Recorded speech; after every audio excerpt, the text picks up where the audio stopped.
Hello everyone, to my friends and my marmots, I'm Reapermon. I'm going to tell the story of Adobe Shockwave, what it was and how it met its end after being discontinued by Adobe in 2019, 7 years ago. Let us first go back to 1995, when the technology was originally developed by Macromedia, the company that created the Shockwave plugin and Shockwave Player before the brand was acquired by Adobe. Although these tools were less successful, they enabled the playback of interactive content, including games, presentations, and training applications, among other things. Macromedia Shockwave did more than just that. It allowed users to view and play full interactive games, as well as experience 3D and 2D animations.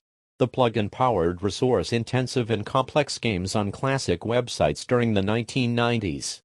Furthermore, Macromedia Shockwave was the undisputed leader in interactive multimedia content, offering advanced graphics for the time right from its early years. The 1990s saw some truly iconic moments, including a few notable successes. Notably, Macromedia Shockwave Player enabled the running of games often from CDs featuring both 2D and 3D graphics. With this, we wrap up our look back at the 1990s, spanning from the decade's start through to the transition into the early 2000s. In the 2000s, Macromedia Shockwave and its player achieved massive popularity and had a huge impact, becoming indispensable. They reigned supreme for rich media content and 3D games, enabling advanced graphics, dimensionality, and physics engines directly on the web. They ran DCR files created with Director, and their owner, Macromedia, remained a pioneer during the Internet's golden age. In mid-2005, Adobe announced the acquisition of Macromedia. The deal was finalized later that year, and Macromedia ceased to exist as a separate entity, having been absorbed by Adobe.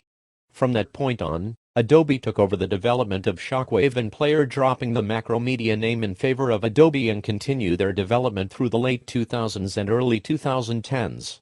Throughout the 2010s, the software faced significant issues, particularly regarding security vulnerabilities that took Adobe years to address. These problems persisted through the middle of the decade and continued right up to its end in 2019. By 2019, these add-ons were aging very poorly, suffering from serious issues, including critical security vulnerabilities, which led Adobe to completely abandon them.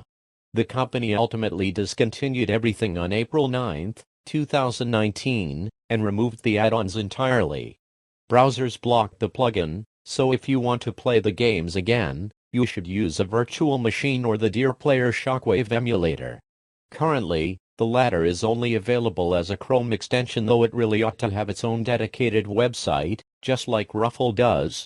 Hopefully, they'll create one. Goodbye to everyone, to my friends, and to my marmots.